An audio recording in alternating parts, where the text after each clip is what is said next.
মধ্যে 1000 বছর থাকতে পারবা এমন না। 50 বছর, 60 বছর, 70 বছরের জিন্দেগি হয়ে গেলে এরপরে মরণ বরণ করা লাগবে। সুম্মা ইউমিতুকুম, এরপরে কবরের মধ্যে তুমি কয় বছর থাকবা এই ব্যাপারে কোনো গ্যারান্টি নেই। সুম্মা ইউহয়িকুম, এরপরে আমি আল্লাহ তোমারে আবার জীবিত করব। সুম্মা ইলাইহি তুরজাউন, আল্লাহর দরবারে যাওয়া লাগবে কি লাগবে না? আল্লাহ পাক বলেন, ছিলি মৃত জীবিত বানাইলাম, এরপরে আবার মরণ দিব আমি আল্লাহ, এরপরে আবার জীবন দিয়া দিব, এরপরে রবের মোলাকাতে তুমি যাবা। আল্লাহর দরবারে তোমার হিসাবের কাঠ গড়ায় দাঁড়ানোই লাগবে। জমিনের সবাই মনে হয় হিসাবের কাঠ গড়ায় দাঁড়াবে, বাংলাদেশের আগের প্রধানমন্ত্রী শেখ হাসিনা আল্লাহর দরবারে দাঁড়ানো লাগবে না? লাগবে নাকি? ডোনাল্ড ট্রাম্পের লাগবে না? জো বাইডেনের লাগবে না? জমিনের মধ্যে যারা আছে সব রবের দরবারে দাঁড়ানোই লাগবে, রবের বিচারের কাঠ করে। আল্লাহ কয়, কুরআন দিয়ে আমি আল্লাহ তোমারে জানাই দিলাম, তুমি মৃত ছিলে, আমি আল্লাহ জীবন দিলাম, এরপরে আবার মরণ হয়ে যাবে, এরপরে আমি আল্লাহ আবার তোমারে জীবন দিব, আমার দরবারে আমি আল্লাহ তোমারে নিয়ে আসবো। মিনহা খালাকনাকুম ওয়া ফিহা নুঈদুকুম ওয়া মিনহা নুখরিজুকুম তারাতান নুকরা। আল্লাহ পাক বলেন, এই মাটি থেকে আমি তোমারে বানাইছি, আবার এই মাটিতে আমি আল্লাহ তোমারে নিয়ে যাব, এরপর ওই মাটি থেকে আমি আল্লাহ আবার তোমারে উঠাবো। তারাতান নুকরা, আমি আল্লাহর দরবারে তোমারে নিয়ে যাব। জমিনের মধ্যে কোনো মানুষই তো জমিনের মধ্যে থাকতে পারলেন না। আমাদের প্রত্যেকের আদি পিতার নাম হলো হযরতে আদম আলাইহিস সালাম, আদি মাতার নাম হলো হযরতে হাওয়া আলাইহিস সালাম। আদম নবীও জমিনের মধ্যে থাকতে পারছে না, চলে গেছে, জমিনের মধ্যে থেকে বিদায় নিয়ে চলে গেলেন। উনি তো আমাদের আদি বাবা আদম। আল্লাহ পাক বললেন, এই মালাকুল মউত আদম নবীর দরবারে যাও, আদম নবীর ভেতর থেকে তুমি রূহটা বের করে আমার দরবারে নিয়ে আসো। আদম নবীকে আল্লাহ পাক জমিনের মধ্যে হায়াত দিছিলেন 1000 বছর। জোরে বলেন কয় হাজার? 1000 বছর হায়াত দিলেন। 940 বছর বয়স যখন ওনার হয়ে গেল, আল্লাহ পাক বললেন, মালাকুল মউত তুমি আদম নবীর দরবারে যাও, তার ভেতর থেকে তুমি রূহ কবজ ফিরার পরে আমার দরবারে নিয়ে আসো। মালাকুল মউত আদম নবীর দরবারে আসলেন। আয়েশা বললেন, আনা মালাকুল মউত কিলা বিকুম, আমি তো মালাকুল মউত, আমারে বানানোই হয়েছে আপনাদের রূহ কবজ করার জন্য, আমি রূহ কবজ করার জন্য আপনাদের দরবারে চলে আইলাম। এটা বলার পরে আদম নবী কয়, তুমি কি ভুল নাম্বারে ডায়াল করলা? আল্লাহ তো জমিনের মধ্যে আমার হায়াত দিছে 1000 বছর, 940 বছরে কেন তুমি আমার দরবারে আইলা? মালাকুল মউত আল্লাহর দরবারে বলতে লাগলেন, আল্লাহ গো, আদম নবীর দরবারে গেছি, 940 বছরে গেলাম, তুমি তো আমারে পাঠাইলা জমিনের মধ্যে সর্বপ্রথম মানবের দরবারে, আমি রূহটা আনার জন্য গেলাম। উনি বলে, আমি নাকি রং নাম্বারে ডায়াল করলাম, 940 বছর আইলাম, তুমি নাকি ওনারে হায়াত দিচ্ছ 1000 বছর। কয়, আমার আদম ভুইলা গেছে রে রূহের জগতে, ওনার সন্তান দাউদ রে উনি যে হায়াত দিয়া দিয়েছিল 60 বছর, এই ব্যাপারে মনে নাই। আদম নবী ভুলে গেল, এই জন্যই তো সন্তানেরাও ভুলে যায়। নাসিয়া আদম ফানাসিয়া বানু, আদম নবী ভুলে গিয়েছিল, মনে নাই, এজন্য দেখবেন আদম নবীর সন্তানেরাও ভুলে যায়। সারা জিন্দেগি লাগে বন্ধুরে খাওয়াইলো, এবার বন্ধুরে হঠাৎ করে একদিন খাওয়াইতে পারে না। বন্ধু বন্ধুর সাথে, বন্ধু বন্ধুর গলার মধ্যে ছুরি লাগাইতেও দেরি করে না। কিরে বন্ধু, আমি তো তোরে এত বছর লাগায় খাওয়াইলাম, হোটেলে গেলে আমি বিল দিলাম, কোথাও গেলে ভাড়াও তো আমি দিলাম, বন্ধু তোর সাথে আমার এত মায়ার সম্পর্ক, তুই আমার গলায় ছুরি লাগাইতে পারো না? বন্ধু কয়, গলার নিচে নাইমা গেলে আদম সন্তানের আর মনে থাকে না, ঠিক কিনা? বড় ভাই পরিশ্রম করলো, টানা 30 বছর লাগাইয়া মেজো ভাই ছোট ভাই সবাই মিল্লা খাওয়াইলো, ঘরের মধ্যে একটাও ইনকাম করে না। বড় ভাই পরিশ্রম করে, কষ্ট করে, ঘাম ধরে আব্বা আম্মারে লয়া, পরিবার লয়া অ্যাকাউন্ট করে না, ব্যাংক ব্যালেন্স করে না, টাকা জমায় না, কষ্ট করে করে সবাই লইয়া বড় ভাই চালায়। কিন্তু যখন বড় ভাইয়ের সময় খারাপ হয়, মেজো ভাই তো আর বড় ভাইকে দেখতে পারে না, খোঁজও নেয় না, ছোট ভাইও খোঁজও নেয় না। এমনকি বহু টাকা আব্বা আম্মা আছে, নিজের বড় ছেলেরা এত প্রায়োরিটি দেয় না। এই সমাজের মধ্যে এমন আছে, গলার নিচে নাইমা গেলে আর কারো কথা মনে রাখে না। তবে আদম নবী ভুলে গেলেন অন্য ব্যাপারে। আদম সন্তান ভুলে যায়, অন্য ব্যাপারে ভুলে যায়। আদম নবী ভুলে গেলেন মরণের কথা, উনি ভুলে গেলেন 60 বছর দেওয়ার ব্যাপারে উনি ভুলে গেলেন। 60 বছর যে দিয়েছিলেন, আল্লাহ কয় আই আদম নবী তো ভুলে গেল, আমার আদম নবী ভুলে গেছে, অসুবিধা নাই, আমি আল্লাহ ওনারে হায়াত দিয়ে দিলাম আরো 60 বছর, 940 বছরে তুমি গেলা, মানে 1000 বছর পার হয়েছে তুমি গেলা, আমি আল্লাহ আদম নবীকে আরো 60 বছর বাড়াইয়া দিলাম। এরপরে যখন 1060 বছর ওনার হয়ে গেল, আল্লাহ কয় ও মালাকুল মউত, এখন তো আর দেরি করা যাবে না, এখন আদম নবীর দরবারে যাও। আদম নবীর দরবারে গেলেন, আদম নবীর রুটাকে বের করে নিয়ে চলে গেছে। সুনামগঞ্জের মুসলমান আমায় বলেন না রে বাপ, আদম নবী যে বিদায় নিয়ে চলে গেলেন, জমিনের মধ্যে থাকতে পারলেন? পারছেন? জমিনের মধ্যে থাকা যায় না। বিদায় নিয়ে চলে গেলেন সবার আদি পিতা আদম, উনি যেহেতু বিদায় নিয়ে চলে গেলেন, এত লম্বা ছিলেন, এরপরও তো জমিনের মধ্যে থাকতে পারেন নাই। শরীরে শক্তি সামর্থ্য ছিল অনেক, এরপরও জমিনের মধ্যে থাকতে পারে নাই। শুধুমাত্র একটা পায়ের ছাপ, আদম নবীর পায়ের ছাপ, সম্ভবত অনেকে বলে শ্রীলঙ্কার ওই পাহাড়ের উপরের যে পায়ের ছাপ, ওইটা আদম নবীর পায়ের ছাপ, এটা অনেকে বলে, কনফার্ম না।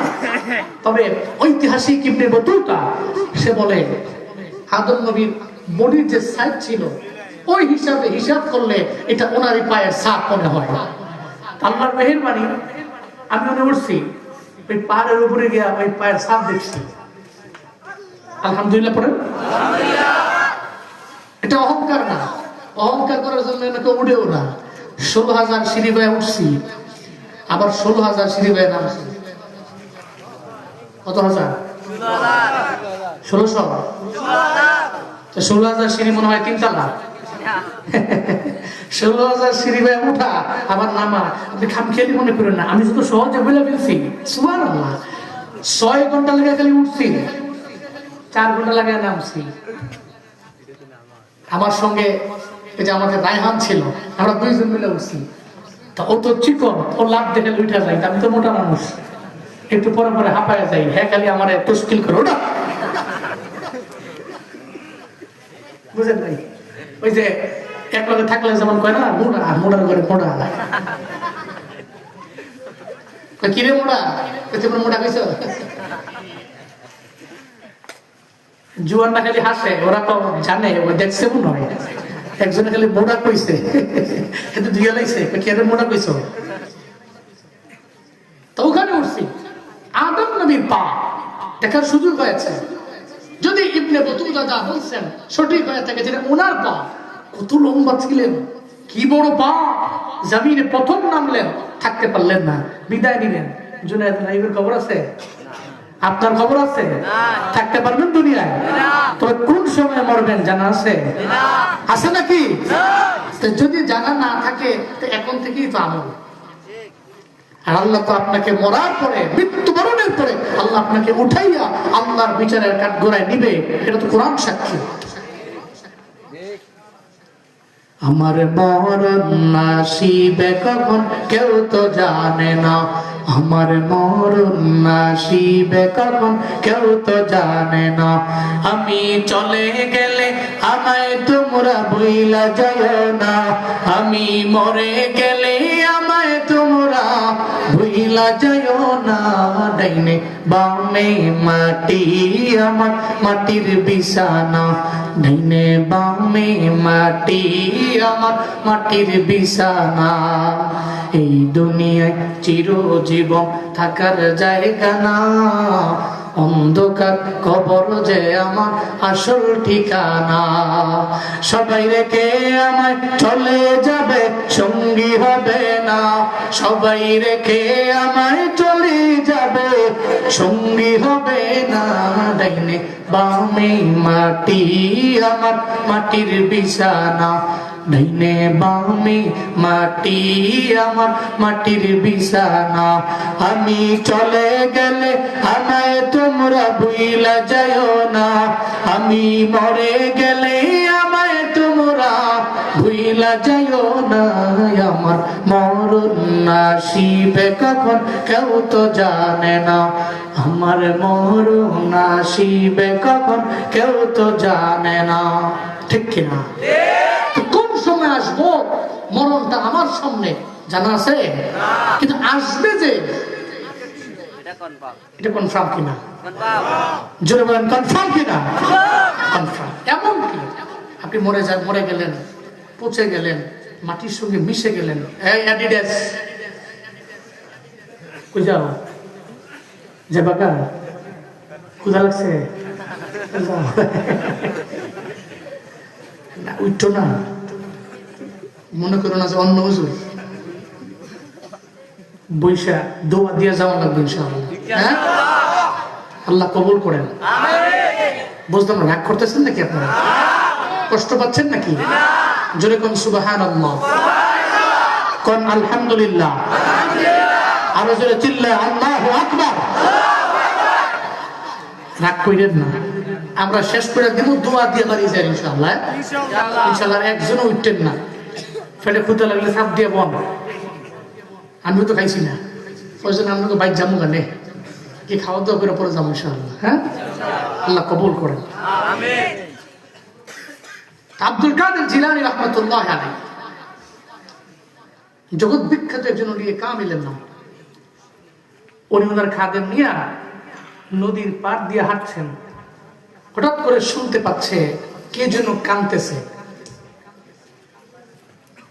পাশের এলাকায় কেউ মারা গেছে, তার বিরহের বেদনায় তার আত্মীয় স্বজনরা কান্দে না? আর মহিলারা তো কান্দে, কঠিন কান্দা, একেবারে এমন গুনগুন আমার মায়া মহিলা গেছে মাগো মা, একেবারে গুনগুনে কান্দে। তো পুরা অত্র অঞ্চল জানে জানে কেউ মারা গেছে। উনি শুনতে পেলেন কে যেন চোখের পানি ফেলায় কান্না করে, গুনগুনে কান্নার আওয়াজ। আব্দুল কাদের জিলানী বলেন, এর খাদিম কে যেন চোখের পানি ফেলায় কান্না করে, আমি এই ব্যাপারে জানবার চাই কে কান্না করে, কেন কান্না করে। নদীর পাড়ে রাস্তা দিয়ে হাঁটছেন। আব্দুল কাদের জিলানী বলে, খাদেম তুমি যাও। খাদেম দৌড়ে গেলেন, যা দেখে এটা 80-90 বছরের একটা বুড়ি মহিলা, চোখ দিয়ে গড়ে গড়ে পানি পড়ে, চোখ দিয়ে গড়ে গড়ে মহিলা কান্দে, আর গুনগুনে মহিলা আওয়াজ দিয়ে কান্না করে। খাদেম যা বলে, মহিলা তুমি কান্না করো কেন? আব্দুল কাদের জিলানীর খাদিম আমি, আমাকে পাঠাইছেন তোমার দরবারে, তুমি কেন চোখ দিয়া করে করে, তোমার কেন পানি পড়ে, কেন কান্না করো? আব্দুল কাদের জিলানী বলছে, তোমার কোনো সমস্যা হলে উনি সমাধান করার জন্য আল্লাহর দরবারে বলবে। এটা বলতে দেরি মহিলার চোখের পানির মাত্রা আরো বেড়ে গেল। মহিলা কয়, তুমি কে? কয়, আমি কাদের জিলানীর খাদেম। কয়, তুমি কেন আমার দরবারে আইলা? তুমি তো এই সমাধান আমারে দিতে পারবা না। একটা বারের জন্য বলো তোমার সমস্যার সমাধান দেখি আমরা করতে পারি কিনা। সঙ্গে সঙ্গে মহিলা বলতে লাগলো, এই জমিনের মধ্যে আমি একটা বিধবা নারী, আমার স্বামীও নাই, জমিনের মধ্যে আমার কোনো ছেলেও নাই, আমার কোনো মেয়েও নাই। এই শোনো আব্দুল কাদের জিলানীর খাদেম, আল্লাহ পাক যাই আমার একটা সন্তান দিলেন, সন্তানটা জমিনের মধ্যে আসার পরে আমার স্বামী বিদায় নিয়ে চলে গেল। একটা ছেলের দিকে তাকাইয়া সারা জিন্দেগি লাগে আমি চিন্তা করলাম অন্য একটা বাড়ির মধ্যে আমি যাব না, অন্য একটা ঘরের মধ্যে আমি যাব না, অন্য একটা বিয়ের পিড়ির মধ্যে আমি বসবো না। আমি সন্তানটার দিকে তাকায় আমি দিনাতিপাত করতে লাগলাম। হঠাৎ করে আমার সন্তানটা বিয়ের বয়স যখন হয়ে গেল, এখন সকল দায়িত্ব ভার আমার উপরেই চলে আসলো। আমি আমার সন্তানের জন্য মেয়ে দেখব এই চিন্তা করলাম। আর মেয়ে দেখার নিয়তে নদীর এই কিনারে আমার বাড়ি, নদীর উপরে ওই মেয়ের বাড়ি। মেয়েটাকে দেখার পরে মনে হলো এই মহিলার চরিত্রওয়ালা মাইয়া, এই মেয়েটা সৎ চরিত্রের অধিকারিণী মাইয়া, আবার পর্দাসীন নারী, আবার নামাজি নারী। আমি চিন্তা করলাম আমার একমাত্র সন্তানের জন্য এমন একটা নারী আমার ঘরের মধ্যে আনবো, তাহলে আমার ঘর নূরে নূরান্বিত হয়ে যাবে, আলোয় আলোকিত হয়ে যাবে। আগের দিনের মা বাবারা এই চিন্তাই করত, এখনকার যুগের ডিজিটাল আব্বা আম্মা চিন্তা করে আমার পোলা যেমন আমার বউ হবে তেমন। নামাজ হেরাও পড়ে না, পোলাও পড়ে না, মাইয়াও পড়ে না। আবার ঘরের মধ্যে বউ আনার পরে চিন্তা করে আল্লাহ যাতে করে আজারি হুজুরের মতো একটা সন্তান আমার দেয়, অথবা নাতি আমার যাতে বড় বড় হুজুরের মতো বড় বক্তার মতো হয়। জীবনেও কোনোদিন সম্ভব না, কারণ আপনি লাগাইছেন আঙ্গুর গাছ, আপনি লাগাইছেন কাঁটাযুক্ত গাছ, ওইটা থেকে আঙ্গুর আশা করা যায় না, ঠিক কিনা? এমন কোন সিনেমা নাই দেখে না, এমন কোন নাটক নাই শুনে না। গান শুনতে শুনতে নাটক দেখতে দেখতে আমার বৌমাই তো নাটকের প্রতি এত আসক্ত হয়ে গেছে, এমন হালতে চলে গেছে গর্বের মধ্যে সন্তান নিয়ে নাটক দেখে, গান দেখে, সিনেমা দেখে, ছবি দেখে। আল্লাহর কসম করে বলে যাই, গর্বের মধ্যে সন্তানটারে লইয়া যে তিলাওয়াত করে না, সারা দিন রাত লাগে মোবাইলে রিলস দেখে, টিকটক দেখে, ওই সন্তান তো আব্দুল কাদের জিলানী, আশরাফ আলী থানবীর মতো সন্তান হবে না। এমন সন্তান হবে ঐশীর মতো, যে জমিনের মধ্যে আইসা নিজের মা বাবারে রান্দা দিয়া কোপাবে, ঠিক কিনা? ইন্নাকা লা তাজরি মিনাশ শাওকিল ইনাবা। আরবিতে প্রবাদ আছে, কাঁটাযুক্ত গাছ লাগাইয়া কাঁটাযুক্ত গাছ থেকে আঙ্গুর ফল আশা করাটা বোকামি। জীবনও কোনোদিন এটা সম্ভব না, আপনি পাবেনও না। কিন্তু আগের দিনের মা বাবারা চিন্তা করতো আমি আমার ছেলের বিয়ে করাবো, মেয়েটা হবে ধার্মিক মেয়ে। এই চিন্তা করে উনি বলতে লাগলেন লেখা দেব। এরপরে আমি নদীর ওপারে আমার সন্তানের জন্য এমন একটা নারী আমি ঠিক করলাম, মেয়ে ঠিক করলাম। ওই মেয়েটাকে ঠিক করার পরে বিয়ের দিন তারিখ ঠিক হয়ে গেল রে। বিয়ের দিন তারিখ ঠিক হওয়ার পরে আমার সন্তানটা বরযাত্রী লইয়া জাহাজ দিয়ে পারে ওপার চলে গেল। বিবাহ বন্ধনে আবদ্ধ হইল। বিয়া কইরা যখন আমার বৌমারে নিয়ে ঘরের মধ্যে ফিরে আসবে, নদীর ওপার থেকে যখন জাহাজের মধ্যে উঠছে, নদীর মাঝখানে আসছে, প্রত্যেকে যেন বাতাস আসলো, বাতাস আইসা উড়ে উড়ে নিয়ে চলে গেল। এবার আমার সন্তান দুনিয়ায় নাই, আমার বৌমাও নাই, বরযাত্রীরাও নাই, সবাই তো নদীর ভিতরেই চলে গেল, পানির ভিতরে ডুবে গেল। আমারে খবর দেয় আপনার ছেলেও নাই, ছেলের বউও নাই, এমনকি বরযাত্রী একটাও নাই, সবাই তো নদীর ভিতরে ডুবে গেল। আমি চোখের পানি ফালাই সারা জিন্দেগি লাগে আমার সন্তানের জন্য আমি কান্না করলাম, আমার বৌমার জন্য আমি রবের দরবারে কান্না করলাম। আগামীকাল আমার এই সন্তানের মৃত্যুবার্ষিকী, এই চিন্তা করে সন্তানের কথা স্মরণ করে আমার চোখ দিয়া গড়া গড়া পানি পড়ে। কারণ যে হারায় যার চলে যায় সে বোঝে, যারা হারায় না জীবনেও কোনোদিন বুঝবে না, ঠিক কিনা? হাদির মা তো হারাইছে, হাদির মা তো বুঝে, হাদির ওয়াইফ তো বিধবা হয়েছে, তো হাদির ওয়াইফ তো বুঝে কেমন স্বামী হারাইছে। জীবনে কোনদিন তো এই ইন্টারিম জীবনে কোনদিন এটা বুঝবে না। যদি বুঝতো তাহলে 24 ঘন্টার মধ্যে বিচার করতো। যার হারায় তো সে বুঝে, যার হারায় না সে জীবনেও বুঝে না। যদি বুঝতো তো বিচার করতো। কি মগা একটা বুঝ দিতে কয়েকদিন পরে পরে বুঝ দে, মগা বুঝ কি বিচার ব্যবস্থা। যদি ইসলামকে সামনে আনেন, কোরআনকে আনেন, তারের মতো সোজা হয়ে যাবে প্রত্যেকটা সন্ত্রাস, তারের মতো সোজা হয়ে যাবে প্রত্যেকটা দুর্নীতিবাজ, তারের মতো সোজা হয়ে যাবে প্রত্যেকটা টেন্ডারবাজ, ঠিক কিনা? কোরআনকে আনেন, আপনি কোরআনকে প্রায়োরিটি দেন, শুধুমাত্র আলমারির উপরে নয়, দেশের প্রত্যেকটা কোনায় কোনায় ঢুকাই দেন কোরআন। গ্রামে গঞ্জে পাড়ায় পাড়ায় মহল্লা বিচার হবে, তারের মতো সোজা হবে সমস্ত চাঁদাবাজ আর দুর্নীতিবাজ আর টেন্ডারবাজেরা। বিচার ব্যবস্থা, এগুলো বিচার ব্যবস্থা কি কয় 5-6 ঘন্টার মধ্যে বলে চলে গেছে। ওই চলে গেছে পাগলামি নাকি? এটা মোটা একটা মগাবুজ দিল আর কি। হুজুর করে তো হুজুর ভালো না, হুজুর বেশি হুজুর মানুষ খালি মাটির নিচে বয়ান করে, আসমানের উপরে বয়ান করে। হুজুর খালি হুজুর এই কারণে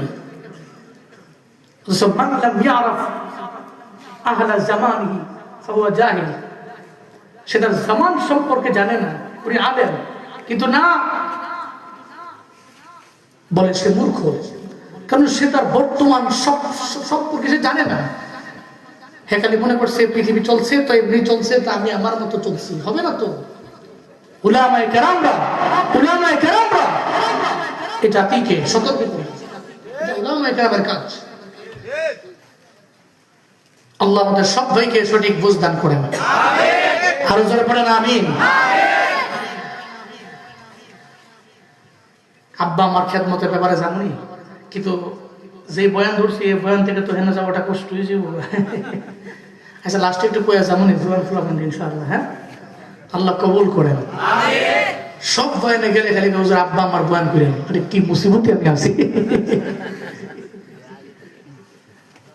আল্লাহ তো মহিলা কয় আমার তো হারাইছে, তো এই জন্য আমি কাঁদতেছি, কালকে তো মৃত্যুবার্ষিকী, এই চিন্তা করে কাঁদতেছি। তো খাদেম দৌড়ে চলে গেলেন। আব্দুল কাদের জিলানীর কাছে গিয়ে বলে, মহিলা তো কান্দে, মহিলার এই সমস্যা, কালকে তার একমাত্র সন্তানের মৃত্যুবার্ষিকীর জন্য কান্না করে। মহিলার স্বামীও নাই, কোনো ছেলেও নাই, কোনো মেয়েও নাই, মহিলা পৃথিবীতে একা। তো আব্দুল কাদের জিলানী তো ওনারা তো নবীকে অনুসরণ করে নেওয়ালা, ওনারা তো সাহাবায়ে কেরামদের পথ মত যেটা ছিল অনুসরণ করতেন। তো আরেকজনের দুঃখে উনি নিজেও দুঃখিত হইলেন। এটাই তো প্রত্যেকটা রিয়েল মুসলিমের কাজ। প্রতিবেশী যদি কোনো ব্যথা পায়, সে ওই ব্যথায় সে নিজেও ব্যথিত হবে। কিন্তু আমার সমাজ তো এমন, বর্তমান সমাজ আপনি দেখেন, সমাজের দিকে কেউ 3 তলা বাড়ি বানাইছে, 70 বেড়ে গেছে। কেউ টাকা পয়সা বানিয়ে পেয়েছে, 70 বেড়ে গেছে। চিন্তা করে আবার এমন কথাও বলে দোকানে গিয়ে, অমুক বাড়ির ওই ব্যক্তিটা 3 তলা বাড়ি করার আগে আমার মৌত কেন হলো না? বুঝেন না বিষয়টা? এর মানে সে হিংসার আগুনে জলে পুড়ে সারকা হইয়া মনে তার পুরো ভিতরটা পুড়ে গেছে। প্রতিবেশী ভালো থাকলে ভালো, প্রতিবেশী যদি ভালো থাকে, কোনো ব্যথা না পায়, আমিও ব্যথা না পাই, এটাই তো প্রত্যেকটা রিয়েল মুসলিমের কথা, এবং সেই চিন্তা নিয়ে অগ্রগামী হয়। সাহাবায়ে কেরাম এমন ছিলেন, নিজে না খাওয়াই দিতেন। নবীজির এই গুণ ছিল। আম্মা জান খাদিজা বলেন, ইন্নাকা লাতাসিলুর রাহিম ওয়া তাহমিলুল কাল্লা ওয়া তুকসিবুল মাদুম ওয়া তুঈনু আলা মা নাওয়াইবিল হক। আল্লাহর নবী 4টা বড় বড় গুণের মাঝে 4টা বড় বড় গুণ ছিল। নাম্বার 1 গুণ, ইন্নাকা লাতাসিলুর রাহিম। আমার নবী জিন্দেগিতে কোনোদিন আত্মীয়তার বন্ধন ছিন্ন করেন নাই, আত্মীয়তার বন্ধন ছিন্ন করেন নাই। যত আত্মীয় হোক, নিকট আত্মীয়, দূরাত্মীয়, সবার সঙ্গে নবীর আচরণ ছিল ভালো, এবং নবীজি খোঁজ খবর রাখতেন।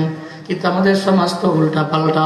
বিয়ের বাড়ির মধ্যে গেছে, বিয়ের বাড়ির মধ্যে গেছে, খালি পান নিতে মনে নাই।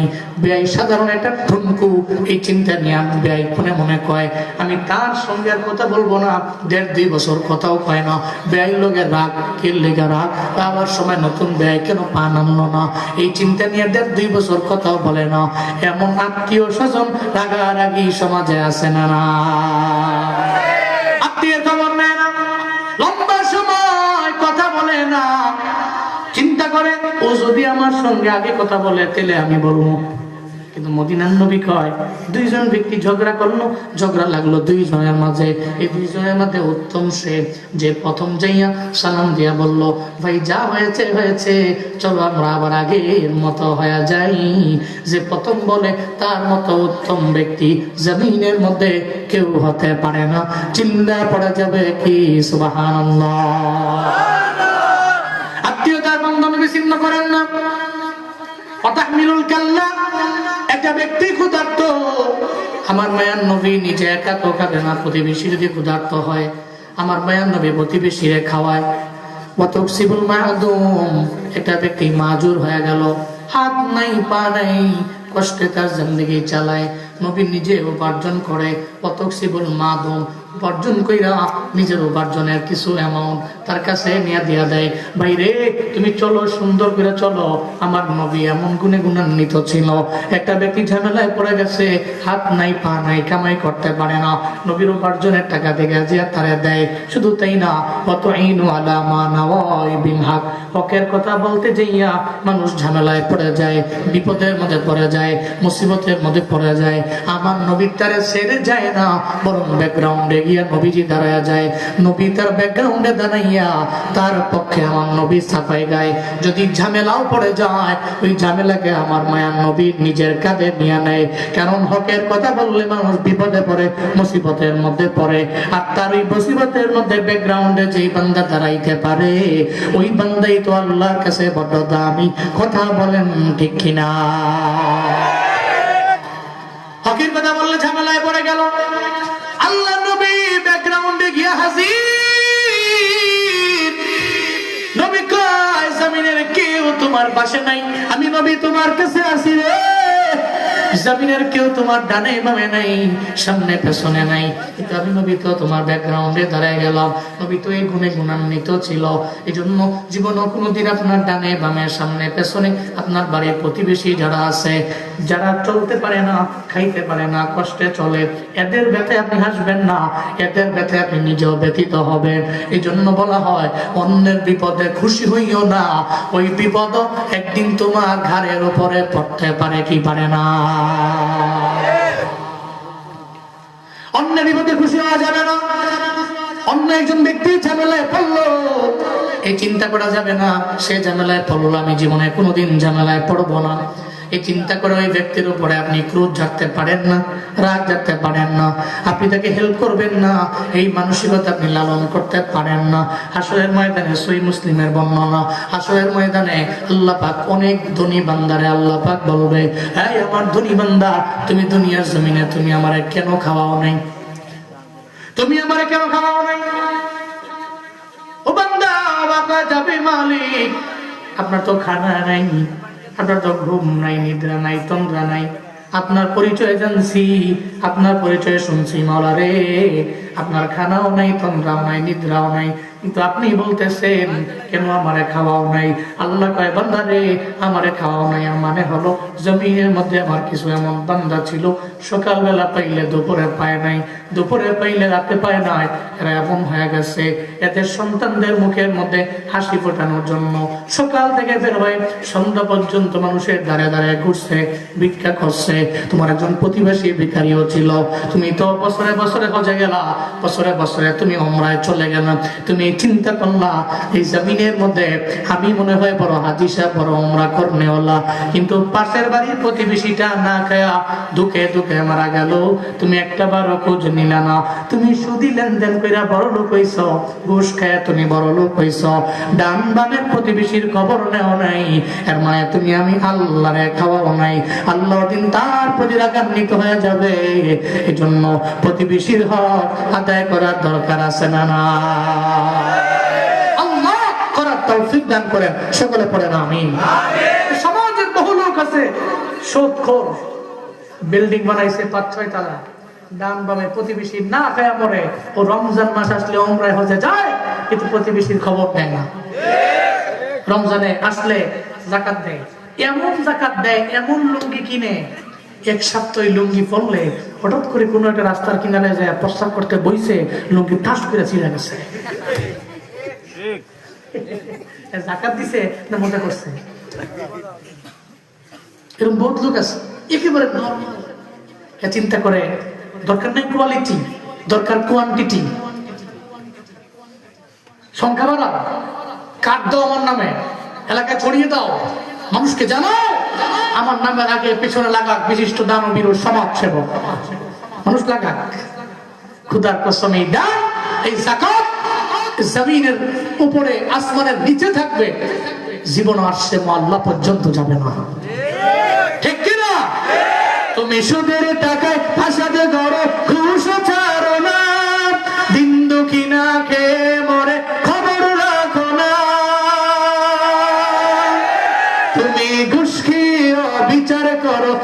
সাজিয়া প্রধান, ঘুষখিয়া বিচার করো সাজিয়া প্রধান। তুমি কেমন মুসলমান, তুমি কেমন মুসলমান, কেমন মুসলমান, তুমি কেমন মুসলমান। নামাজের সাথে নাই পরিচয়, মানো না কোরআন, নামাজের সাথে নাই পরিচয়, মানো না কোরআন। তুমি কেমন মুসলমান, তুমি কেমন মুসলমান, কেমন মুসলমান, তুমি কেমন মুসলমান। তুমি রমজান এলে এখন আর রোজা, দিনকে করো আঘাত, পয়সা করির নেই তো অভাব, দাও না তো যাকাত। তুমি ইমানদারির বড়াই করো, নেই তোমার ইমান, ইমানদারির বড়াই করো, নেই তোমার ইমান। তুমি কেমন মুসলমান, তুমি কেমন মুসলমান, কেমন মুসলমান, তুমি কেমন মুসলমান, কেমন মুসলমান, তুমি কেমন মুসলমান। ঠিক কিনা? সুদের টাকায় পাচার করো, ঘুষও ছাড়ো না, তোমার ডান বামের প্রতিবেশীরা না খায়া ধুকে ধুকে মরে যায়, খবর নেও না। নিজেকে মুসলিম দাবি করে হজ করো, তোমার হজ নেওয়ার জন্য আল্লাহ বসে দিয়েছে। মিয়া খামখেয়ালি না। আব্দুল্লাহ ইবনে মুবারক রাহিমাহুল্লাহু তাআলা উনি ওনার খাদেম নিয়ে রওনা হয়েছেন, হজে যাবেন। ওই যাবেন তো পথিমধ্যে যাওয়ার পরে দেখে একটা মেয়ে হাতের মধ্যে মরা মুরগি নিয়ে বাড়ি যায়। হাতে কি আছে? হাতের মধ্যে মরা মুরগি নিয়ে বাড়ির মধ্যে যায়। আব্দুল্লাহ ইবনে মুবারক বলে, এই মেয়ে তুমি দাঁড়াও, হাতের মধ্যে কি? কয় মরা মুরগি। তোমার পরিচয় বলো, কি তোমার পরিচয়? আমার পরিচয় আমি মুসলমান, আমার ধর্ম হলো ইসলাম। ঘরের মধ্যে যারা আছে সবাই মুসলমান। কয় হা, হাতের মধ্যে মরা মুরগি কেন?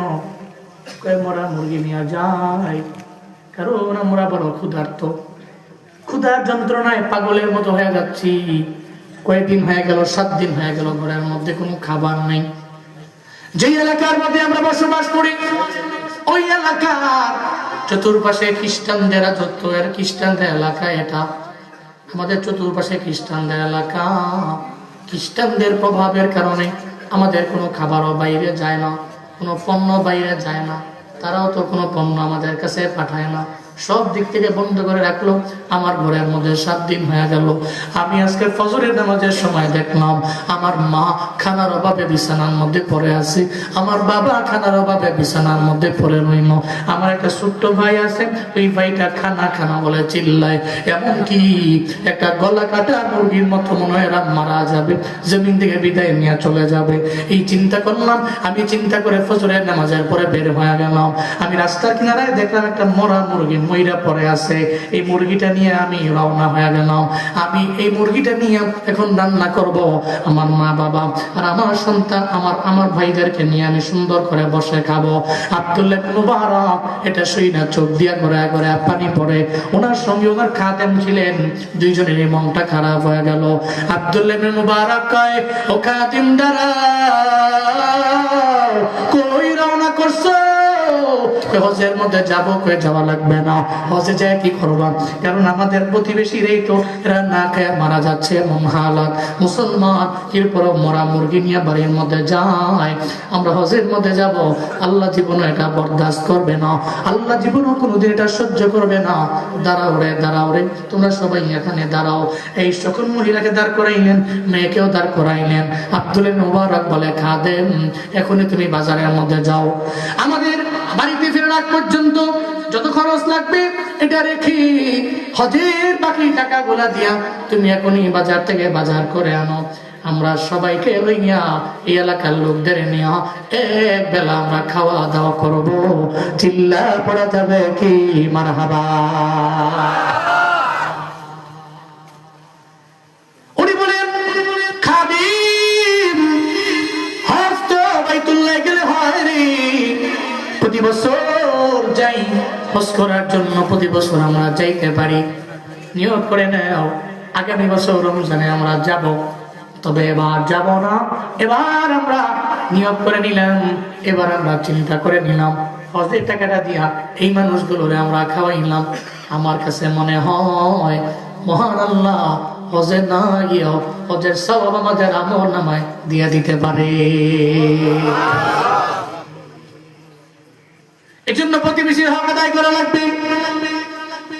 হযরত আব্দুল কাদের জিলানী, মাহবুবে সুবহানী, কুতুবে রব্বানী ওই চিন্তা করলেন, নিয়ত ব্যতীত হয়ে গেলেন, দৌড়ে মহিলার দরবারে গেল। মহিলা রে, আমি আব্দুল কাদের জিলানী তোমার দরবারে আসলাম, তোমার মনটা নাকি বড় খারাপ, চোখ দিয়া করে করে পানি পড়ে, তোমার গুনগুনায় কান্না আমি সহ্য করতে পারি নাই। আমার খাদেমরে পাঠাইলাম, খাদেম বলল তোমার নাকি মনটা বড় ভাঙ্গা। বলো মহিলা কি হইল? আপনার দরবারে বইলাও তো আমার লাভ নাই, কারণ যার হারায় সে তো ভালো করেই বুঝে। কি হয়েছে? আমার সন্তানটারে আমি পাঠাইলাম বিয়ের জন্য, যখন বৌমা নিয়ে চলে আসতে লাগলো, রিটার্ন ব্যাক করলো, নদীর কিনারার মধ্যে জাহাজটাও ডুবে গেল, এরা কেউ নাই। এখন আমি কি করব? আমার সন্তানের কথা আমার মনে পড়ে গেল।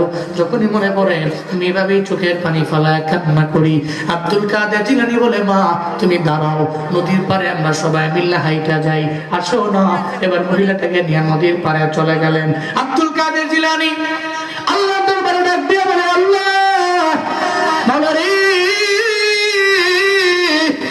আমি জানি আমি আব্দুল কাদের গুনাহগার, তবে আমার জানা আছে বান্দারে তুমি মারতে পারো, আবার তুমি জীবিত করতে পারো। তোমার দরবারে তো বান্দারে তুমি উঠাইবা। একটা বান্দা যদি মারা যায়, যদি মাটির সঙ্গে মিশাও যায়, এই মানুষটা মরে গেল, পচে গেল, মাটির সঙ্গে মিশে গেল, আল্লাহ যদি কয় আমি আল্লাহ তারে মাটি থেকে উঠাবো, আল্লাহ পাক পারবে কি পারবে না? আর জোরে বলেন পারবে কি পারবে না? আল্লাহর কি লেবার লাগে?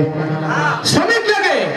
ইন্নামা আমরুহু ইযা আরাদা শাইআন আইয়াকুলা লাহু কুন ফায়াকুন ফাসুবহানাল্লাযী বিয়াদিহি মালাকুতু কুল্লি শাইইন ওয়া ইলাইহি তুরজাউন। চিল্লা জোরে পড়েন আল্লাহু আকবার। আল্লাহ পাক বলেন, আমি আল্লাহ ইচ্ছা করলাম এটা করব। আমি আল্লাহ তখন আমরা আজের মারুফের শিক্ষা দিয়ে আমি আল্লাহ বলি কুন, যখন আমি আল্লাহ বলি হইতে ওই বিষয়টা দেরি হয় না, সঙ্গে সঙ্গে হয়ে যায়। আল্লাহকে আব্দুল কাদের জিলানী আবদার জানাইতে লাগলেন, মাওলা রে, এই মহিলাটা সারা জিন্দেগি লাগে কান্না করে, তুমি তো মৃত হয়ে গেলেও তারেও তুমি জীবিত বানাইতে পারো রে আমার মাওলা। আল্লাহ দরবারে আবদার জানাইতে দেরি, আবদার জানাইতে দেরি। ওই যে 12 বছর আগে বরযাত্রী সহ সবাই যে নদীর মধ্যে ডুবে গেল, উনি যখন আল্লাহর দরবারে বলতে লাগলেন, হঠাৎ করে তাকায় দেখে নদীর নিচ থেকে জাহাজ উঠতেছে, আবার জাহাজের মধ্যে বরযাত্রীরাও আছে, ওই মহিলার ছেলেও আছে, বৌমাও আছে। চিল্লা পড়া যাবে কি মারহাবা? আব্দুল কাদের জিলানী বলে, মহিলারে তাকায় দেখ, ওই যে জাহাজের মধ্যে তোমার ছেলে আছে, বৌমা আছে। এমনকি শুধু তাই না, ওই জাহাজের মধ্যে বরযাত্রীরাও আছে। 12 বছর আগে যে মাওলা নদীর মধ্যে জাহাজ ডুবাইতে পারে, 12 বছর পরে আল্লাহ জীবিত বানাইয়া মায়ের কোলে পৌঁছাইতে পারে কি পারে না? আল্লাহ পারে, আল্লাহ পারে, কারণ উনি ওহু আলা কুল্লি শাইইন কাদির, সব বিষয়ের উপরে ক্ষমতা কার? আল্লাহ। আর রাসূল বলেন কার? আল্লাহ পারে কি পারে না? কেউ যেটা দিতে পারে না সেটা দিতে পারে কে? আল্লাহ। কেউ যেটা করতে পারে না সেটা করতে পারে কে? চিল্লায় পড়েন আল্লাহু আকবার, আরো জোরে আল্লাহু আকবার, লিল্লাহি তাকবীর, লিল্লাহি তাকবীর, লিল্লাহি তাকবীর। দেখি একটা নওজোয়ান তাকবীর দেন, একটা নওজোয়ান তাকবীর দেন ইনশাআল্লাহ। দেখি তাকবীর, আল্লাহু আকবার, ইসলাম দিন, ইসলাম জিন্দাবাদ, জিন্দাবাদ, জিন্দাবাদ, জিন্দাবাদ, ইসলাম দিন, ইসলাম সুনার আলো গরে গরে জালো, হাজারালের তলোয়ার গরে গরে কারবান, বিশ্বনবীর অপমান শহীদরা তাকবীর, আল্লাহু আকবার, ছুটে আয় শাহজালালের নির্ভীক সৈনিকেরা, খতম করো গুরু গোবিন্দের চেলাচা মুন্ডাগুলা। ছুটে আয় শাহজালালের নির্ভীক সৈনিকেরা, খতম করো গুরু গোবিন্দের চেলাচা মুন্ডাগুলা। অলিদের এই ভূমিতে বিপ্লবেরই মশাল জ্বালা। ঠিক কি না? অলিদের এই ভূমিতে বিপ্লবেরই মশাল জ্বালা। ছুটে আয় শাহজালালের নির্ভীক সৈনিকেরা, খতম করো গুরু গোবিন্দের চেলাচা মুন্ডাগুলা। শাহজালালের স্বপ্ন ছিল আল কোরআনের জ্বালবে আলো। শাহজালালের স্বপ্ন ছিল আল কোরআনের জ্বালবে আলো। সে আলো জ্বালিয়ে দিতে বিপ্লবেরই মশাল জ্বালা। ছুটে আয় শাহজালালের নির্ভীক সৈনিকেরা, খতম করো গুরু গোবিন্দের চেলাচা মুন্ডাগুলা। আল্লাহু তাকবীর। এই সাউন্ডের এত পাওয়ার, এই সাউন্ড শুনলে সেকুলার ভয় পায়, নাস্তিক বারে আগুন জ্বলে। ঠিক কিনা বলেন? এই সাউন্ড শুনলে ফ্যাসিস্ট ভয় পায়, পুরাতন নতুন সমস্ত ফ্যাসিস্ট ভয় পায়। ঠিক কিনা বলেন? এই সাউন্ডে এটা মারাত্মক আছে। তাকবীরের সাউন্ড। বড় কে? বড় কে? সব বিষয়ের উপরে ক্ষমতা কার? যে আল্লাহ মারছেন ওই আল্লাহকে জীবিত করতে পারেন না? পারেন না? পারেন না? আল্লাহ পারেন। হযরতে উযাইর আলাইহিস সালাম, ওনারা দুই ভাই ছিলেন। মায়ের গর্ভ থেকে টুইন বের হয়েছেন, জমজ। আছে না এমন? আজ থেকে মেবি সপ্তাহখানেক আগে আমার প্রোগ্রাম ছিল টাঙ্গাইলের মধুপুরে। ওখানে গেছি, মাদ্রাসার দুইজন ওস্তাদ, তালি বেরেন না, মানে খেলার দুইজন ওস্তাদ সামনে আসছে। আমি তো দেখে দেখি রে দুইজন করতে এলো ফটোকপি। আর এমন ফটোকপি, হ্যাঁ যে কাপড় দিয়ে জুব্বা বানাইছে হ্যারও সেম জুব্বা, হ্যাঁ গায়ের মধ্যে যে ব্লেজার পড়ছে তারও সেম ব্লেজার, হ্যাঁ হাতের মধ্যে যে ঘড়ি সেম ঘড়ি, যে টুপি দুইজন রয়েছে সেম টুপি, সেম চেহারা, দাঁড়িয়ে অতটা কি অবাক করার বিষয়। আরে তোমরা কারা? আমরা টুইন। কি টুইন? জমজ। আমাকে বিয়ে ঠিক করছো নি? না। আমাকে কি নিয়ত আছে? নিয়ত আছে টুইন মেয়ে বিয়ে করবো, কিন্তু না ঝামেলা হয়েছে বাবা।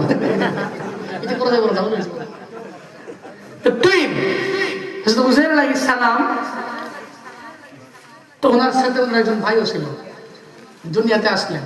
তো উযাইর নবী হঠাৎ করে একদিন একটা বসতিতে গেলেন। উনি যা দেখলেন এই বসতির উপরে মনে হয় আল্লাহর পক্ষ থেকে পুরো আযাব গজব অথবা কোনো দুর্ভিক্ষ আসছে। বসতির সব গবাদি পশু, মানুষ সব মারা গেছে, মইরা পুরো রয়েছে। তো উনি গিয়ে দেখার পরে উনি বলতে লাগলেন, মাওলা মাওলা, আল্লাহর দরবারে বলতে লাগলেন, এই যে মানুষগুলো মারা গেছে সব মাটির উপরে পড়ে আছে, আচ্ছা বলেন তো এই মানুষগুলোকে আপনি জীবিত কেমনে করবেন? কার কাছে বলে? মানুষগুলোকে জীবিত কেমনে করবেন? তবে আমার বিশ্বাস আছে, নবী তো ওনার বিশ্বাস আছে আপনি এই মানুষগুলোকে আবার চাইলেই জীবিত করতে পারবেন, এটা আপনার দ্বারা সম্ভব। তবে আমি একটু প্র্যাকটিক্যালি দেখবার চাই আপনি কেমনে জীবিত করবেন। সুবহানাল্লাহ জোরে পড়বেন না? আল্লাহ পাক সঙ্গে সঙ্গে বললেন, নাই উযাইর নবীর কান আর চোখ তোমরা দুইজনে ঘুমায় যাবো না। সুবহানাল্লাহ পড়বেন না? চোখকেও ঘুমাইতে বললেন, কানকেও ঘুমাইতে বললেন। কান এবং চোখ কথা মানে কার? জোরে বলে না, কার মানে? আল্লাহর কথা মানে। চোখকেও বললো, কানকেও বললো। এবার চোখ আর কান দুইজনে ঘুমাই গেছে, কঠিন ঘুম দিছে। আপনি মনে রাখবেন, যখন কান সহ ঘুমায় চোখও ঘুমায় তখন ঘুমটা মজার ঘুম হয়। চোখ ঘুমাইছে তো কান ঘুমায় নাই, তো ঘুম তো মজার হয় নাই। বুঝছে? মাঝে মাঝে দেখবেন ফজর নামাজের পর আপনি ঘুমাইছেন, বহুত দূর জার্নি করে গেছিলেন, যদি আপনি দেখেন যে আপনি ঘুমাইছেন 10টা-11টার দিকে হালকা করে ঘুমটা একটু হালকা হইছেন, এরপরে দেখতেছেন যে খালি বড় করতেছে। আমাদের ঘরের বউ প্রতিবেশী কোন এক মাইয়া বেড়ি লইয়া কঠিন বড় করতেছে, এরকম হয় না? কিনারা ভাইয়া আপনি তো মোটামুটি আধা ঘন্টা 1 ঘন্টা ঘুমেও ছিলেন, আবার বড় শুনেছেন, পরে 1 ঘন্টা পরে ভাবতেছেন কি ধমকাটা না দিলে এটা হবে না, ঘুমটাও তো ভালো পরিপূর্ণ হয়েছে না, ঘুম থেকে লাভ দিয়ে দেখা ঠিক কিনা? খালি বড় তো ঠাস করে আপনার গরলি ভিডিও কয় কি ঘুমাইছেন আপনি বলেন কেমনি, এটা কোনো ঘুমাইল? ঘুমানো শুনেন না, বেটা লাভ দিয়ে কয় যে আমার চোখে না ঘুমাইছে, আমার কান তো ঘুমাইছে না। আর তোমার যন্ত্রণায় তো চোখ ঘুমাইতে পারতেছে কিন্তু কান তো পারতেছে না। তো চোখ আর কান যখন ঘুমায় গেছে তো পৃথিবী উল্টে গেছে, কিছু শুনেও না বুঝেও না, ঠিক কিনা বলেন? আল্লাহ পাক বললেন হুসাইন নবীর কান এবং চোখ তোমরা দুইজনে মিলে ঘুমায়া যাও। আল্লাহ বলার পরে দুইজনে ঘুমায়া গেল। হুসাইন নবী ঘুমায়া পড়লেন, কানও ঘুমায়া পড়লো, চোখও ঘুমায়া পড়লো। নির্দিষ্ট সময়ের পরে আল্লাহ বলেন এবার ঘুম থেকে জাগো। যখন ঘুম থেকে জাগলেন নির্দিষ্ট সময় পরে জাগার পরে এবার আল্লাহ বললেন নবী উজাইর কতক্ষণ ঘুমাইলেন বলেন না। উজাইর নবী আল্লাহরে জানায় দেয় আল্লাহ হয়তো দিনের কিছু অংশ ঘুমাইছি আর নয় সর্বোচ্চ গেলে আমি একদিন ঘুমাইছি। আল্লাহ কয় নবী উজাইর না না, আপনি দিনের একাংশ ঘুমান নাই, একদিন ঘুমান নাই। এই যে ঘুমায় গেছেন ঘুমের ভিতরে চলে গেছে 100 বছর। 100 বছর চলে গেল। হুসাইন নবী আল্লাহর দরবারে বলতে লাগলেন মাওলা রে, আমি তো মাত্র একদিন ঘুমাইলাম কিন্তু 100 বছর আমার চলে গেল, এর ব্যাপারে প্রমাণ কি, দলিল কি? আল্লাহ কয় নবী উজাইর যান বসতির মধ্যে আইসা একটা জায়গার মধ্যে আপনি ঘোড়া বাঁধছিলেন, যে ঘোড়াটা দিয়ে আপনি আসতেন আপনার সওয়ারি ঘোড়া, ঘোড়ার দরবারে যান, যা দেখেন ঘোড়াটা ওই জায়গার মধ্যে আছে না নাই। হযরতে উজাইর নবী চলে গেলেন, যাওয়ার পরে তাকায় দেখে যে জায়গায় ঘোড়াটার মধ্যে বাইন্দা উনি বসতির মধ্যে আসলেন ঘোড়াটা ওই জায়গায় নাই। ঘোড়াটা ওই জায়গায় পড়ে গেছে, মরে গেছে, পচা গেছে, হাড্ডি গুলা পর্যন্ত মাটির সঙ্গে মিশে গেছে। চিল্লায় পড়া যাবে কি আল্লাহু আকবার। উনি অবাক হয়ে গেলেন, আল্লাহকে বলতে লাগলেন মাওলা রে কি এমন করলাম, কি এমন ঘুম আমি দিয়া দিলাম, 100 বছর চলে গেছে আমি বলতে পারি না। 100 বছর চলে গেল, আমার ঘোড়াটারে তুমি মাটির মধ্যে ফেলাও। ঘোড়াটা জমিন থেকে বিদায় নিয়ে চলে গেল, আবার ঘোড়ার হাড্ডি গুড্ডি সহ মাটির সঙ্গে মিশে গেছে ভঙারে। এখন আমি কি করব? এই ঘোড়া ছাড়া তো আমার কোনো বাহন নাই, আমি এক জায়গা থেকে আরেক জায়গায় যাই, এই ঘোড়াই তো আমার প্রধান বাহন, আমি ঘোড়ার মাধ্যমে যেতে পারি। আল্লাহ কয় নবী উজাইর এখানেই তো গেলা শেষ না, এবার আপনি যান না। নবী উজাইরকে আল্লাহ পাক রব্বুল আলামিন বললেন আরেকটা জায়গায় যাওয়ার জন্য উনি গেলেন। ওখানে গিয়ে বললেন আপনি যে জায়গার মধ্যে আপনার থলেটা রাখছিলেন, আপনার হাতের মধ্যে একটা হ্যান্ড ক্যারি করার জন্য হ্যান্ড ব্যাগ ছিল। সফর করলে হ্যান্ড ক্যারি করার জন্য হ্যান্ড ব্যাগ থাকে কি থাকে না? আসেনি? হাতের মধ্যে আছে একটা সিঙ্গেল ব্যাগ। বিমান দিয়ে যাবেন, আপনি এয়ারপোর্টে গেলেন, আপনাকে বলা হলো আপনি হ্যান্ড ক্যারি করতে পারবেন 7 কেজি, 8 কেজি, 9 কেজি করতে পারবেন হ্যান্ড ক্যারি। হাতের মধ্যে ছোট্ট একটা ব্যাগ নেন, থলে নেন, আপনার গুরুত্বপূর্ণ বিষয়াদিগুলো আপনি আপনার হাতের মধ্যে রাখতে পারেন, আর বাকিগুলো আপনার লাগেজের মধ্যে দিয়া বুক করে দেওয়া লাগবে, ওইটা বিমানের নির্দিষ্ট জায়গার মধ্যে চলে যাবে। তাহলে হ্যান্ড ক্যারি করার জন্য একটা ব্যাগ উজাইর নবীরও ছিল। উজাইর নবীকে আল্লাহ পাক বললেন ও নবী আপনার এটার ভিতরে কি ছিল? কয় আঙ্গুর ফল। কয় দেখেন ওই আঙ্গুর ফল আছে না নাই? উজাইর নবী তাকায় দেখে রে ওই ব্যাগটা খোলার পরে যেমন আঙ্গুর ফল দেখা উনি ঘুমাইছিল তেমনই আঙ্গুর ফল রয়ে গেছে, একটা আঙ্গুরের মধ্যে পচন ধরে নেই। চিল্লা পড়া যাবে কি মারহাবা। উনি তো আরো অবাক হয়ে গেলেন, আল্লাহকে বলতে লাগলেন মাওলা রে আমার ঘোড়া পচে গেছে, মইরা গেছে, মাটির সঙ্গে মিশে গেছে আমার ঘোড়া, কিন্তু আঙ্গুরের তো কিছু হয় নাই। মূলত আপনারাই বলেন আঙ্গুর কি আগে পচার কথা না ঘোড়া? কোনটা? কিন্তু আল্লাহ কয় আমি আল্লাহ যেটা করি তোমার তো চিন্তা ধরবে না, তোমার মাথায় ধরবে না। আমি আল্লাহর এমন খেলা, আমি মাওলার এমন কুদরত। জমিনের মানুষগুলো চিন্তা করে একটা, আমি আল্লাহ পরিকল্পনা করি আর একটা। জমিনের মানুষগুলো চিন্তা করে ক্ষমতার মধ্যে থাকবে 41 সাল পর্যন্ত। আল্লাহ কয় পারবি না। একটা পর্যায়ে ওই তোমার একটা কথার কারণে ছাত্ররা ময়দানের মধ্যে নেমে যাবে, আর এই ছাত্রদের কারণে গণ অভ্যুত্থানে দিল্লি মামু বাড়ি গিয়া পড়া লাগবে, ঠিক কিনা? আল্লাহ কয় তুমি তো পরিকল্পনা করছো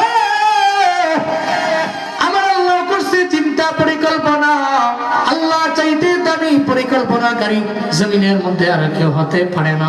আল্লাহ কয় নবী উজাইর, এই চিন্তা তো আমার ছিল, এই পরিকল্পনা আমার ছিল, ঘোড়াটা পুড়ে গেছে, পচে গেছে, মরে গেছে, এরপরে একবারে মাটির সঙ্গে মিশে গেল, নিঃশেষ হয়ে গেল নবী উজাইর।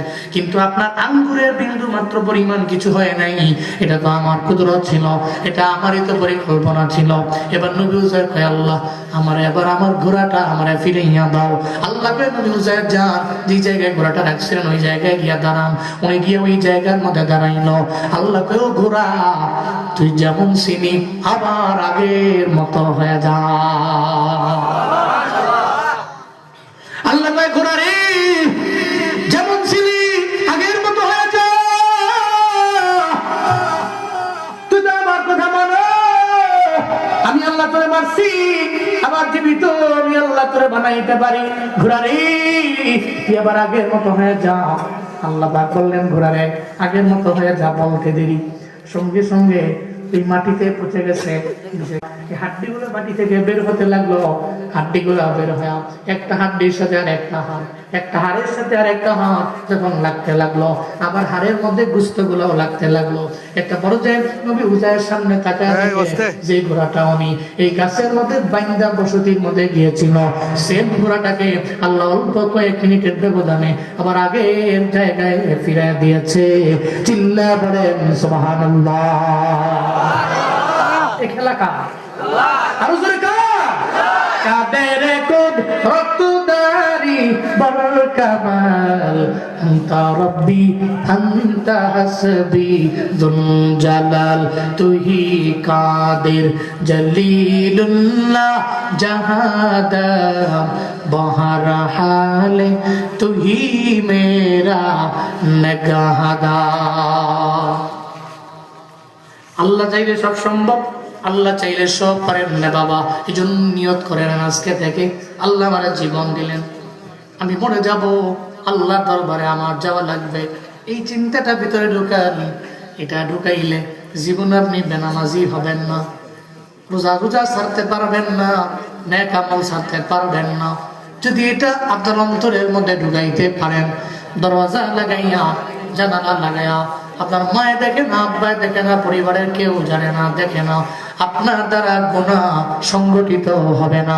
শুধু এটার ভিতরে ঢোকান, এই জীবন আজ আছে তো কাল নাই, এই রাতের বেলায় তো আমার মরণ হয়ে যাইতে পারে, ফজরের আগেই তো আমার মরণ হতে পারে। এই চিন্তা নিয়ে ঘুরেন। আল্লাহ আমাদের এই চিন্তা নিয়ে ঘুরার তৌফিক দেন। চিল্লা জুড়ে করে পড়েন আমি। আর সব শেষ যুবকদের কাছে আমার আবদার, সব শেষ নওজওয়ানদের কাছে আমার রিকোয়েস্ট, জীবনে কোনোদিন আব্বা আম্মার সাথে বেয়াদবি করা যাবে না। আব্বা আম্মার সাথে বেয়াদবি করা যাবে না। আব্বা আম্মা যা বলে, যেভাবে বলে, আপনি মনে করবেন এটা আপনার জীবনের জন্য পারফেক্ট। যদি মনে হয় ওনারা একটু বুঝতেছেন কম, আপনি ঠান্ডা মাথায় বুঝালেন, ধমক দিয়া না। অনেক পোলাপান আছে, ইয়ে আব্বারে কয়, আমার বন্ধু একটা দামি বাইক নিয়ে ঘুরে, হাতে একটা আইফোন 17 প্রো ম্যাক্স আছে, কি সুন্দর কাটিং দিয়ে ঘুরে, সমস্ত মাইয়াদের পেছনে ঘুরে। আমি যাই একটা কইছিলাম, 3বার ছিঁড়ে লাইছে, আমার লাভটা ছিঁড়ে হালাই দিছে। তুমি কেমন আব্বা হইছ? তার মতো আমার একটা বাইক কিনা দেও, মোবাইল কিনা দেও, আমিও চুলের কাটিং দিই, আমিও মাইয়া বসে ঘুরি। গিয়ে আব্বারে ধমক দিয়া, আম্মারে হুমকি দিয়া, যদি না কিনা দেও তো আমি সুইসাইড করবো। এটা বইলা আব্বা আমারে বেকায়দায় ফালাইয়া ফোন কিনে, বাইক কিনে, ও মনে করছে ও সফল হয়ে গেছে, কপাল পুড়ে গেছে। তো কপাল পুড়ে গেছে, এখন হুমকি দিয়ে আব্বা আমাকে সামলা বুকে নিজের পায়ে দাঁড়াও। এর মানে তাই না তুমি দাঁড়াইছো, নিজের পায়ে দাঁড়াইছো, তাই না? এটা বিষয় না, নিজে মানুষের মতো মানুষ হও, জীবন চলার পথে ডেভেলপ হও, উন্নতি শাসি করে তুমি সমাজসেদ হও। অটোমেটিক্যালি আল্লাহ পাক তোমাকে যে সম্পদ দিবে, তুমি সব নিজে নিজে করতে পারবে। তোমার আব্বা আম্মারও তুমি খাওয়াইতে পারবে, তোমার আব্বা আম্মা যা চায় দিতে পারবে। নিয়ত করো, আব্বা আম্মার সাথে বেয়াদবি করা যাবে?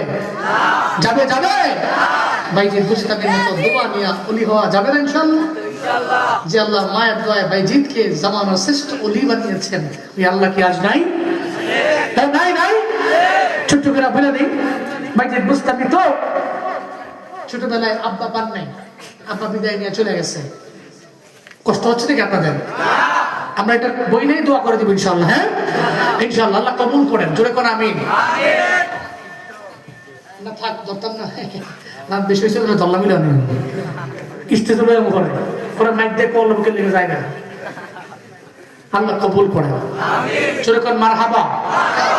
তো বুঝতামের মা চিন্তা করলেন মাদ্রাসায় দিব, নিয়ত করলেন তারা জামানার শ্রেষ্ঠ বড় আলেম বানাবো। চিন্তা করে তারে মাদ্রাসার মধ্যে পাঠাইলেন। হুজুরের কাছে যে হুজুরে কয় আমার পুরানো কোনো ছুটি দিয়ে না, ছুটি লাগবে না। ও তখন জামানার শ্রেষ্ঠ বড় আলেম হবে, মাথায় পাগড়ি দিলেন, তখন আমার সাথে মোলাকাত করবে। সুবহানাল্লাহ জোরে পড়বেন না? তো দিয়ে আইছে মায় ভাই মুস্তামিকে দিয়া চলে গেছে। সন্তান তো কয়েকদিন পরে মায়ের কথা মনে পড়ে গেছে, হুজুরের দরবারে গিয়া বলে হুজুর মায়ের কথা মনে পড়ে গেছে, মায়ের সঙ্গে আমি একটু মুলাকাত করবার চাই। না মা তোমাকে মানা করেছি, মায়ের সঙ্গে তুমি মুলাকাত করতে যেতে পারো না। মায়ে বলছে পাগড়ি নিয়ে যাওয়ার জন্য যেতে পারো না। ছেলে তো কিন্তু মায়ের কথা তো বারবার মনে পড়ে যায়। মায়ের কথা মনে পড়ে গেল, হুজুরের দরবারে গিয়া কয় হুজুর শর্ত যা দিবেন মানতে রাজি, এরপরও মায়ের সাথে আমি মুলাকাত করবই। বলে দিলেন ভাইজি রে, তোমারে আমি এমন শর্ত দিলাম, এতদিনের মধ্যে যদি তুমি এতটুকু মুখস্থ করতে পারো তাইলে আমি তোমার মায়ের দরবারে যাওয়ার ব্যাপারে পারমিশন দিয়ে দিব। এটা বলার পরে ভাইজির বুস্তানের ব্রেন ছিল বড় ধারালো। উনি ওই টাইমের আগে, নির্দিষ্ট টাইমের আগে পড়া মুখস্থ করে হুজুরের দরবারে গিয়ে হাজির। হুজুরের দরবারে গিয়ে আবার হুজুর মুখস্থ শেষ, এবার আপনার ওয়াদা পূরণ করার পালা, আমাকে মায়ের দরবারে পাঠাবেন, আমি মায়ের দরবারে চলে যাব। এটা বলার পরে হুজুর কয় এখন তো ঝামেলায় ঘুরে গেলাম, সত্য মানলো, ছুটি না দিলে কইবে আমার হুজুর তো ভালো না। হুজুর একটু আগে ওয়াদা করলো, এখন তো ওয়াদার খেলা হুজুর নিজেই করে ফেললো। যাও শর্ট টাইমের জন্য মায়ের সাথে মুলাকাত করে চলে আসো। হযরতের বাইকের বুস্তামি চলে গেলেন, মায়ের দরওয়াজার সামনে গিয়া মারে যখন ডাক দেয়, মা একবার ডাক দে, দুইবার ডাক দে মা, তিনবার যখন ডাক দে মা, মা তো ঘুম থেকে জাগলেন। বাইজিদ বুস্তামের সাউন্ড মা নিজে শুনতে পাইলেন। এরপরও কে কয় কে তুমি? কয় আমি তোমার বাইজিদ, মুলাকাত করার জন্য তোমার কাছে আসলাম মা। মা কয় না রে, তুমি আমার রিয়েল বাইজিদ না, তুমি তো আমার সঠিক সত্যি বাইজিদ হতে পারো না, তুমি তো আমার ফেক বাইক হতে পারো, কারণ আমার রিয়েল বাইজিদ আমার সাথে মুলাকাতের জন্য পড়াশোনার মাঝখানে আমার দরবারে আসতে পারে না। আমার রিয়েল বাইজিদ তুমি না, যাও যাও তুমি এখান থেকে চলে যাও। বাইজিদ বুস্তামি চিন্তা করে মা তো চায় না আমি মার সাথে মুলাকাত করি। সঙ্গে সঙ্গে বাইজিদ বুস্তামি মায়ের দরবার থেকে বিদায় নিয়ে চলে গেলেন। নিয়ত করে নিলেন আমার মা আমার কাছ থেকে চায় আমি জামানার শ্রেষ্ঠ বড় একজন আলেম হই, আমি জামানার শ্রেষ্ঠ বড় আলেম হই, তাসাউফের লাইনে আমি আগে যাই, এটা মা চায়। আজকে থেকে নিয়ত করে নিলাম মাদ্রাসা থেকে পাগড়ি দেওয়ার আগ পর্যন্ত একটা বারের জন্য আর আমি বাড়ি যাব না। চিল্লা পড়ে পড়া যাবে কি মারহাবা। এদিকে মা আল্লাহ দরবারে দোয়া করে দিছি, আল্লাহ দরবারে বলছি মাদারে আমার বাইজিদ রে আমি বললাম তুমি আমার রিয়েল বাইজিদ না। এটা শোনার পরে সঙ্গে সঙ্গে আমার বাইজিদ মন খারাপ না করে চলে গেল। মায়ের দোয়া নাকি তুমি ফিরে দাও না, মায়ের দোয়া নাকি তুমি ফিরে দাও না, আমার ছেলের জামানার শ্রেষ্ঠ আলেম তুমি বানাও, তাসাউফের লাইনে যাতে আগায় যায়, সে যাতে জামানার শ্রেষ্ঠ বড় একজন ওলি হয়, আমি তোমার দরবারে আবদার জানাইলাম। মা আল্লাহর দরবারে দোয়া করে ওদিকে বাইজিদ বুস্তামি পড়াশোনা করলেন। যখন শেষ হয়ে গেল, আগামীকাল ওনাকে যখন মাথার মধ্যে পাগড়ি দেওয়া হবে, পাগড়ি দেওয়ার আগে রাতের বেলা ওনার উস্তাদ ঘুমায় রইল।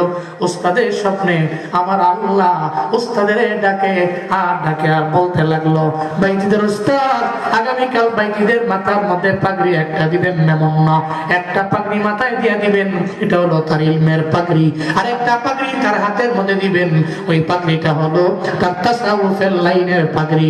পাগড়ি একটা দেওয়া যাবে না।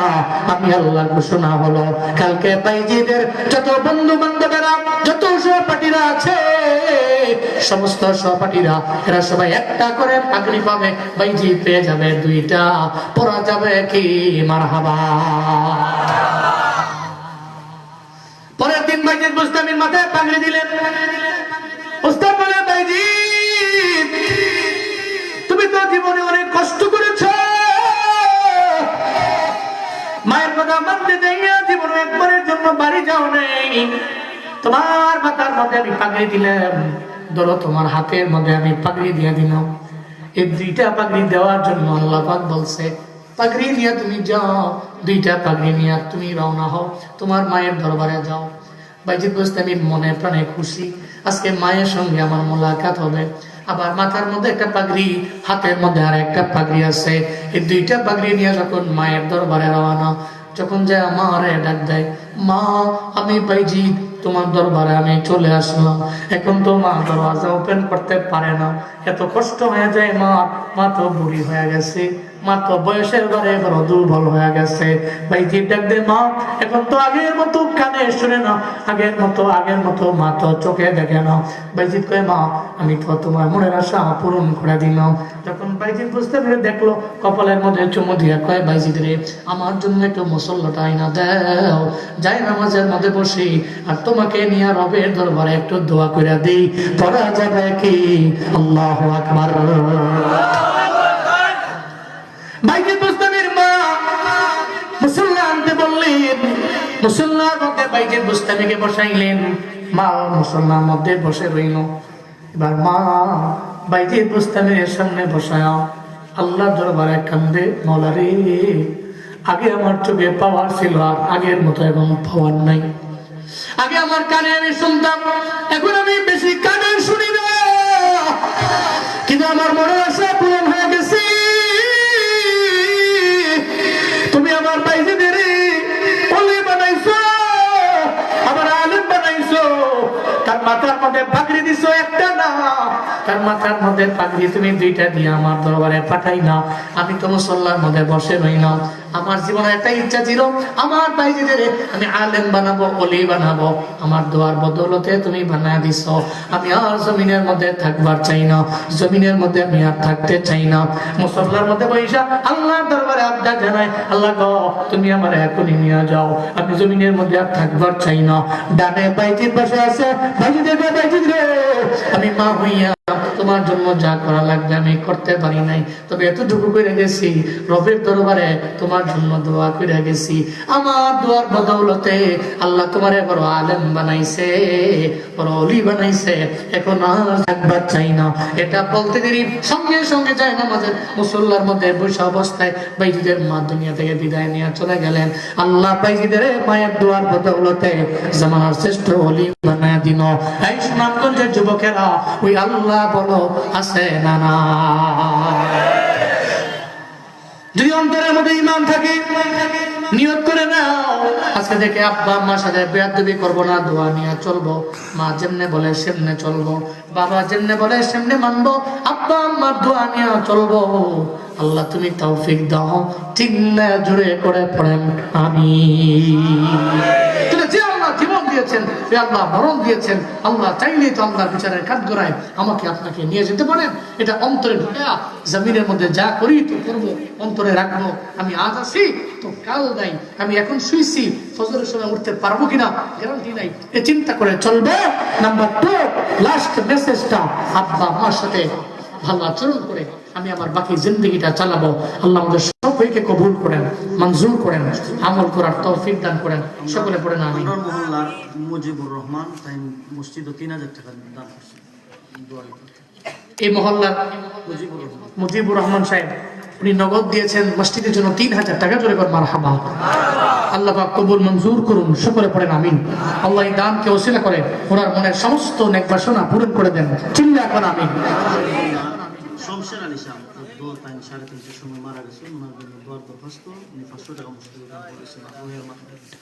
শমশের আলী, মরহুম শমশের আলী আজকে কয়টায়? 3টায়, 3:30টায় উনি আজকেই মারা গেছেন। জমিন থেকে বিদায় নিয়েছেন পরপারের ডাকে, চিরকাল যেতে থাকবেন। শমশের আলী ওনার রুহের মাগফিরাতের জন্য ওনার পরিবার থেকে 500 টাকা দিয়েছেন।